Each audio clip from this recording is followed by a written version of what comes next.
आज मैं आपको बिग ब्रदर नाम की एक एक्शन ड्रामा कॉमेडी फिल्म के बारे में बताने जा रहा हूं।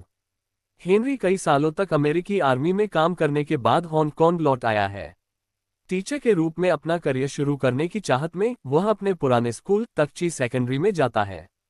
प्रिंसिपल उसे बताते हैं कि उसे पढ़ाने का कोई तजुर्बा नहीं है, लेकिन एक बड़े अफसर का सिफारिश लेटर दिखाने के बाद उसे नौकरी मिल जाती है।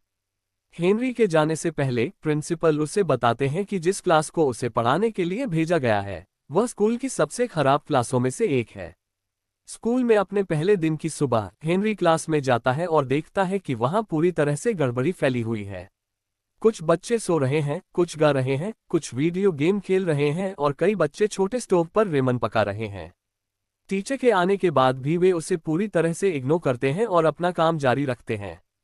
हेनरी उनका ध्यान खींचने की कोशिश करता है, लेकिन वे ऐसा दिखाते हैं मानो उन्हें सुनाई ही नहीं दे रहा हो। वह उनका ध्यान हटाने की कोशिश करना छोड़ देता है और क्लास में इधर उधर घूमता है और उन कामों पर बात करता है जो वे पहले से ही कर रहे हैं। खाना बना रहे बच्चों को कम रेमन खाने के लिए कहा जाता है, क्योंकि उसमें नमक की मात्रा बहुत ज्यादा होती है। फिर हेनरी जूफा नाम के एक लड़के के पास जाता है जो यूकुलेली बजा रहा है और उसकी मदद करता है। इसी तरह वह एक गेम खेलने वाले बच्चे को उस रेडिएशन से सावधान करता है जो उसे दिन भर स्क्रीन पर घूरने से। जब बच्चे आखिरकार उसकी बात सुनने लगते हैं तो वह अपना परिचय देता है और बोर्ड पर अपना नाम और फोन नंबर लिख देता है। बच्चे हंसते हैं क्योंकि उसकी लिखावट खराब है। तभी बच्चों में से एक उसे बुलाता है और क्लास से बाहर जाने को कहता है, लेकिन हेनरी हंसकर टाल देता है। बच्चे उसे फिर से इग्नोर कर देते हैं और उसके आने से पहले की अपनी हरकतें जारी रखते हैं। इतना सब कुछ सहने के बाद हेनरी रबर बैंड और चाक के टुकड़े से कमरे में फायर एक्सटिंग्विशर चला देता है। बच्चे खुद को भीगने से बचाने के लिए जल्दी से भाग जाते हैं। आखिरकार वह उनका पूरा ध्यान अपनी ओर खींचता है और ऑफिशियली उन्हें अपनी क्लास में वेलकम करता है। यही है क्लास। 5 सबसे कम अंक वाले बच्चों का एक ग्रुप स्पोर्ट्स सप्लाई रूम में सिगरेट पीने के लिए इकट्ठा होता है। ग्रुप का लीडर जैक दूसरी क्लास की एक ग्रेड लड़की पर फिदा हो जाता है। बाकी बच्चे उसे उसकी फोटो को घूरते हुए देखते हैं और उसका मजाक उड़ाते हैं। ग्रुप की स्कूल की बास्केटबॉल टीम के अमीर और बिगड़ेल बच्चों से दुश्मनी है। वे सप्लाई रूम में घुसते हैं और हमेशा की तरह जैक का मजाक उड़ाते हैं, क्योंकि वह गरीब है। बाद में बास्केटबॉल टीम प्रैक्टिस कर रही होती है और जैक और उसका ग्रुप उन्हें पास से देख रहे होते हैं। जैक कोर्ट पर एक बोतल गिरा देता है जिससे टीम लीडर गिर जाता है।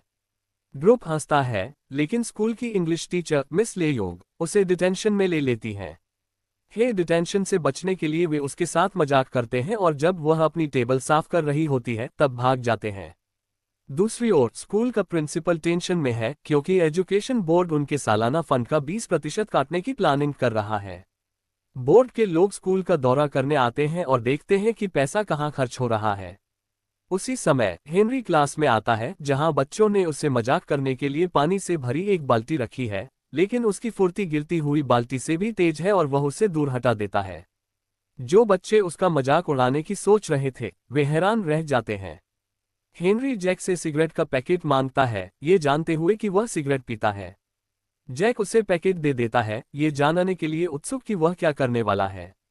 फिर हेनरी जूफा से सिगरेट में मौजूद 3 चीजों के नाम पूछता है। जब वह सवाल का सही जवाब देता है तो उसे उस दिन के लिए क्लास से छुट्टी मिल जाती है।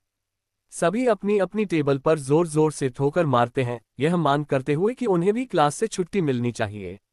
जब वे रुकते हैं तो वह उन सभी को एक सिगरेट देता है और उन्हें उसका जांच करने के लिए कहता है।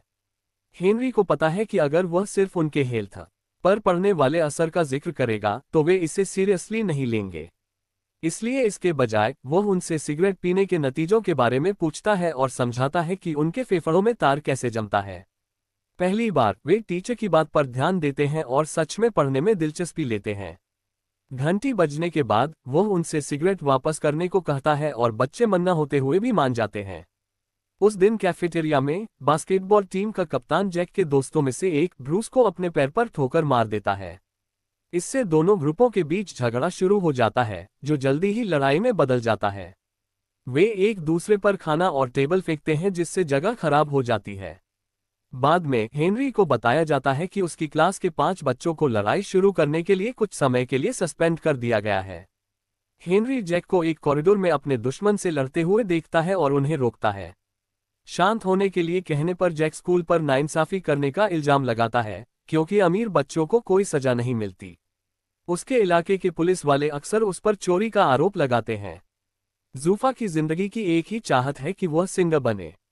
दूसरी लड़की देना नाम की एक बच्ची है। वह अपने जन्म से ही अपने पापा के लिए एक निराशा थी, क्योंकि उसके पापा हमेशा से एक बेटा चाहते थे। देना पूरी जिंदगी अपने पापा का मान पाने की कोशिश करती रही है। उसने अपने बाल भी छोटे करवा लिए और लड़कों जैसा बनने के लिए कारों से खेली। फिर भी उसके पापा को उसकी कोई फिक्र नहीं, जबकि वह उसके छोटे भाई को राजकुमार की तरह मानते हैं। फिर ब्रूस और क्रिस नाम के भाई हैं। जब वे छोटे थे तब उनकी माँ एक आदमी के साथ भाग गई थी, जिससे उनके पापा शराबी हो गए।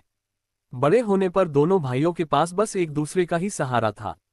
ब्रूस हकीकत से बचने के लिए वीडियो गेम का पागल हो गया, जबकि क्रिस घर के लिए पैसे कमाने के लिए एक किराने की दुकान में मेहनत करता रहा। आखिर में हेनरी को जैक के परिवार की पृष्ठभूमि के बारे में कोई जानकारी नहीं मिल पाती। अगले सीन में हम जैक को एक होटल में वेटर के रूप में काम करते हुए देखते हैं। एक एमएमए फाइटर जॉन योंग अपने बिजनेस पार्टनर्स के साथ होटल में पहुंचता है। जब जॉन योंग नहीं देख रहा होता है तो जैक उसका महंगा लाइटर चुरा लेता है, लेकिन पकड़ा जाता है। जॉन योंग के आदमियों ने उसकी पिटाई कर दी। जब वह जैक का आईडी कार्ड चेक करता है तो उसे पता चलता है कि वह एक स्टूडेंट है। वह उसे पैसे देता है और उसे अपने यहाँ फूड डिलीवरी मैन की नौकरी का ऑफर देता है। कहीं और हेनरी जूफा के घर जाता है और उसे टिकट चुराकर अपने पापा और उसके दोस्तों से भागते हुए पाता है। पहले तो वह उसकी मदद करता है, लेकिन जब उसे पता चलता है कि उसका पीछा क्यों किया जा रहा है, तो वह पापा का साथ देता है। फिर वह और जूफा एक पुल पर मिलने आते हैं। जूफा को अपनी मर्जी से काम करने के लिए प्रेरित करने के लिए हेनरी सड़क पर गा रहे एक बैंड के साथ गाना गाता है। कुछ ही सेकंड बाद जूफा भी उसके साथ शामिल हो जाता है और सालों पहले स्कूल में तंग होने के बाद पहली बार लोगों के सामने गाना गाता है। इसी बीच ब्रूस और क्रिस के पापा हमेशा की तरह देर से घर आते हैं और उन्हें दुकान से बियर लाने का हुक्म देते हैं। जब भाई मना करते हैं तो वह उन्हें घर से बाहर निकलने के लिए चिल्लाते हैं। अगले दिन हेनरी उनके पापा से मिलता है और उन्हें अपने बेटों की भलाई के लिए रिहैब सेंटर जाने के लिए मना लेता है। इसी बीच देना के पापा उसके लिए मेकअप का एक बैग लाते हैं और उसे एक बार लड़कियों की तरह रहने के लिए कहते हैं। देना इस बात पर गुस्सा हो जाती है, क्योंकि उसे हमेशा लगता है कि वह काफी अच्छी नहीं है। वह अपने छोटे भाई का मेकअप करती है और कार की चाबी लेकर धीरे से घर से बाहर निकल जाती है। वह अपने पापा की कार में बैठने ही वाली होती है कि हेनरी उसे समय पर रोक लेता है। वह उसे बताता है कि बिना लाइसेंस गाड़ी चलाना गलत है और एक दूसरा रास्ता सुझाता है। इसके बाद वे एक गो कार्ट रेस ट्रैक पर जाते हैं। हेनरी उसके पापा को भी बुलाता है और उन्हें रेस में शामिल करता है।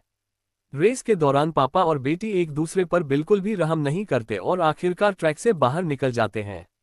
अचानक देना की गो कार्ट को एक गाड़ी टक्कर मार देती है, लेकिन वह किसी तरह बच जाती है। इस बात से अनजान उसके पापा अपनी बेटी की मौत समझकर रोने लगते हैं। देना को एहसास होता है कि उसके पापा सच में उससे बहुत प्यार करते हैं और वह उन्हें गले लगा लेती है। अगले दिन स्कूल में ब्रूस और क्रिस को एक ग्रुप के साथ एक पुनर्वास केंद्र भेजा जाता है, जहां उन्हें एक शराबी से बात करनी है जो ठीक हो रहा है। वे ये देखकर हैरान हो जाते हैं कि जिससे उन्हें सवाल करना है वह उनके पापा हैं। छात्र उनसे पूछते हैं कि उन्होंने शराब पीना कैसे शुरू किया। वह आदमी जवाब देता है कि वह अपनी पत्नी से बहुत प्यार करता था, लेकिन उसने उसे सबसे बुरे समय में छोड़ दिया और तब वह शराब पीने लगा और यह भूल गया कि उसे 2 बच्चों की देखभाल करनी है। वह आदमी यह नहीं बताता कि ब्रूस और क्रिस उसके बेटे हैं, लेकिन उनसे माफी मांगता है। आखिर में दोनों भाई रोते रह जाते हैं। कहीं और जैक जॉन योंग एमएमए के लिए अच्छा काम करने लगता है। वह जैक को अगले मैच में एक फाइटर के ड्रिंक में नशे की दवा डालने के लिए बहुत सारे पैसे देता है। जैक नहीं मानना चाहता, लेकिन मजबूरी में उसे यह काम मानना पड़ता है। मुकाबले वाले दिन जॉन योंग एक फाइटर को स्पॉन्सर करता है, लेकिन उसकी हार पर दांव लगाता है। जैक उस फाइटर के ड्रिंक में दवा मिला देता है, लेकिन ऐसा करते हुए पकड़ा जाता है। जॉन योंग पर इल्जाम लगाने से पहले ही उसकी पिटाई कर दी जाती है और उसे एक लॉकर में बंद कर दिया जाता है। कुछ देर बाद हेनरी वहां पहुंचता है और फाइटरों से पूछता है कि क्या उन्होंने उसके स्टूडेंट को देखा है। वे उसे घर जाने के लिए कहते हैं, लेकिन लॉकर के अंदर से जैक मदद के लिए चिल्लाता है। ये जानकर कि वह फंसा हुआ है, हेनरी उन पर हमला करता है और उन्हें आसानी से हरा देता है। जब फाइटर आगे बढ़ते हैं तो माहौल थोड़ा तनावपूर्ण हो जाता है, लेकिन हेनरी उनके वार को अच्छे से बचा लेता है।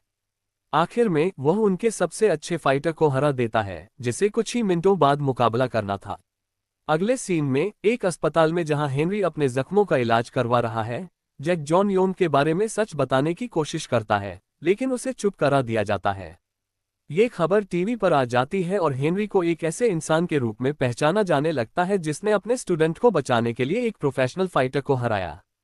स्कूल में उसकी इज्जत बढ़ जाती है और बच्चे उसका सम्मान करने लगते हैं। वे क्लास में उसका स्वागत करने के लिए खड़े भी हो जाते हैं, पहले से अलग तरह से। एक फ्लैशबैक में दिखता है कि हेनरी स्कूल में शरारती हुआ करता था। उसने एक स्टूडेंट पर पानी के गुब्बारे भी फेंके थे जो एक प्रोग्राम में पेरेंट्स के लिए पियानो बजा रहा था। बाद में उसने उसी स्टूडेंट से झगड़ा किया और उसका हाथ तोड़ दिया। उसे इस झगड़े के लिए सस्पेंड कर दिया गया, जिसके बाद उसे अमेरिका जाना पड़ा। उस दिन से बच्चे क्लास में हेनरी की पढ़ाई पर ध्यान देने लगते हैं और आने वाले कॉलेज एंट्रेंस एग्जाम के लिए मेहनत करने लगते हैं। ब्रूस को छोड़कर, जो नशे की दवाओं का आदी हो गया है, सब अच्छा कर रहे हैं। पता चलता है कि चार्ली अपने घर की दिक्कतों से बचने के लिए वीडियो गेम खेलने लगा था, जबकि ब्रूस ड्रग्स लेने लगा था। ध्यान न देने की वजह से वह मॉक एंड ट्रायल टेस्ट में बहुत बुरा रिजल्ट करता है। हेनरी उसकी मदद करने का वादा करता है, लेकिन ब्रूस वक्त के साथ और भी दुखी होता जाता है। आखिरकार वह अपने घर की बालकनी से कूद जाता है। उसे अस्पताल ले जाया जाता है और वह कोमा में चला जाता है। मीडिया इस खबर को बदलकर दिखाता है और ब्रूस की हरकत के लिए स्कूल और हेनरी को दोष देता है। एजुकेशन बोर्ड के लोग हेनरी से सवाल करते हैं और उसका पढ़ाने का लाइसेंस रद्द करने का फैसला लेते हैं। जब वह अपना सामान समेटकर स्कूल छोड़ता है तो बच्चे उसका पीछा करते हैं और उसे रुकने को कहते हैं। उसकी गैरमौजूदगी से वे दुखी होते हैं, लेकिन उन्हें पता है कि उन्हें अपने आने वाले एग्जाम में अच्छा करना होगा ताकि हेनरी को गर्व हो। उस दिन से वे बोर्ड को ये साबित करने के लिए दुगनी मेहनत से पढ़ाई करते हैं कि हेनरी एक अच्छा टीचर है। परीक्षा वाले दिन जैक और उसके सभी दोस्तों को हेनरी का एक मैसेज मिलता है जिसमें उन्हें परीक्षा से 1 घंटा पहले स्कूल में मिलने को कहा गया है।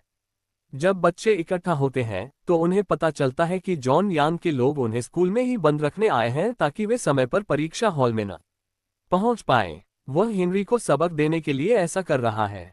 कुछ देर बाद हेनरी स्कूल आता है और उसे जॉन यांग की चाल का पता चलता है।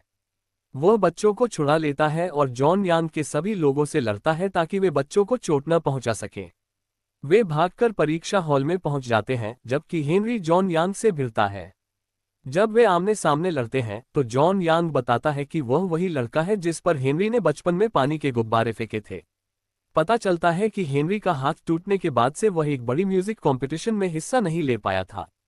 उस घटना के बाद से उसने पियानो को हाथ तक नहीं लगाया है और अपने सपने को तोड़ने के लिए हेनरी को दोष देता है और उस घटना को भी गलत मानता है, लेकिन उस पर फिर से हमला हो जाता है।